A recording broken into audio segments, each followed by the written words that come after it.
Hey guys, welcome back to Malu ஆரோ channel. இன்றைக்கி ஒரு நைட் அவுட் வீடியோ தான் பார்க்க போகிறீங்க. சுத்தலாம் போகல கைஸ், மார்க்கெட் தான் போகிறேன், சந்தைக்கு போகிறேன். சண்டே எங்கள் இதில் வந்து சந்தை உண்டு எங்கள் ஊரில். ஸோ வாக்கபிள் தான், நடந்து போயிட்டுருக்கோம். நானும் எங்கள் அம்மாவும் தான் போகிறோம். ஸோ அந்த வீடியோ தான் பார்க்க போகிறீங்க. வாங்க வீடியோக்குள்ளே போகலாம்.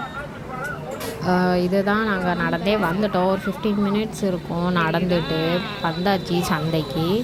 சொன்ன மாதிரி சண்டே 7-6 ஸ்டார்ட் ஆயிரும். தென் 11-12 வரைக்கும் இருக்கும்னு நினைக்கிறேன். அதுதான் ஓகே, வீட்டுக்கு காய்கறிலாம் வாங்கலாம் அப்படின்னு நாங்கள் வந்திருக்கோம்.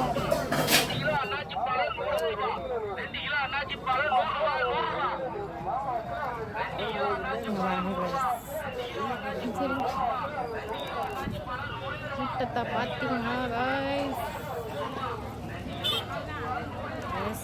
சந்தை, இது பேர் தான் சந்தை. யாரெல்லாம் ஊரில் சந்தைக்கு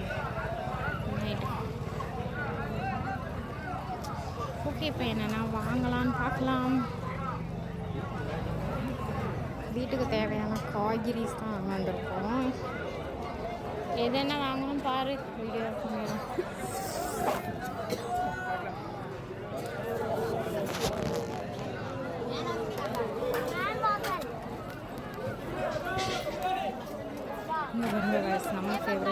எல்லாமே ரொம்ப ஃப்ரெஷ்ஷாக சீப்பாக இருக்குது கைஸ். ஒரு பிளேட் 10 ரூபா, இல்லை 3 பிளேட் 20 ரூபா, இப்படி தான். அமௌண்ட்லாம் பார்த்திங்கன்னா ரொம்ப அஃபோர்டபுளாக இருக்குது. சென்னையிலலாம் இப்படி இல்லவே இல்லை கைஸ். அங்கெல்லாம் விலைவாசி ரொம்ப. ஊரில் பரவாயில்ல, சண்டே வாரத்துக்கு ஒரு டைம் வாங்கி போட்டாலும் அழகாக இருக்கும். ஃப்ரிட்ஜ் இருக்கவங்களுக்கு கூட 10 நாள் கூட நம்ம வச்சு யூஸ் பண்ணிக்கலாம். ஸோ நல்லது. இங்கே வந்து சந்தையில் நம்ம மார்க்கெட்டில் வந்து பை பண்ணிட்டு போகிறது என்னை பொறுத்த வரைக்கும். சென்னையில் இப்படி இல்லை, நான் அதனால் ரொம்ப மிஸ் பண்ணுறேன். இங்கே நல்லா சூப்பராக இருக்குது கைஸ் எல்லாமே.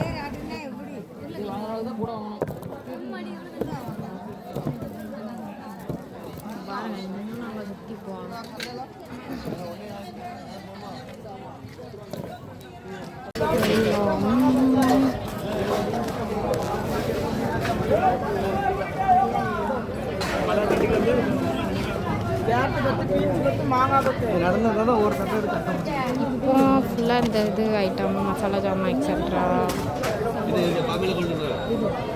ஷாப்பு சர்க்குலேருந்து எல்லாமே இருக்குது கைஸ். எதுவும் இல்லை, ஐயோ செம்மையாக இருக்குது. அந்த இங்கே மசாலா ஜாமான் ஆமாம் எவ்வளவு கைஸ். இதுதான் நம்ம செக்ஷன். பார்த்திங்கன்னா லாஸ்ட்டாக நாங்கள் தேவையான மிக்சர், வடை கிடை என்னென்ன வேணுமோ கம்ப்ளீட்டாக வாங்கிட்டு தான் வீட்டுக்கே போவோம். நல்லாயிருக்கும், எல்லாமே டேஸ்ட்டுமே நல்லா தான் இருக்கும். நாங்கள் ட்ரை பண்ணியிருக்கோம். எப்போவுமே நாங்கள் லாஸ்ட்டில் இதெல்லாம் வாங்கிட்டு தான் வீட்டுக்கு போவோம். பாருங்கள், கலராக அங்கேயே சுட போட்டு தருவாங்க. பஜ்ஜிலாம், முறுக்கெலாம் ஆல்ரெடி போட்டு வச்சுருக்குது. அவ்வளோதான் கைஸ், ஷாப் பண்ணிவிட்டு வீட்டுக்கு கிளம்பியாச்சு. 11 o'clock ஆகிட்டு.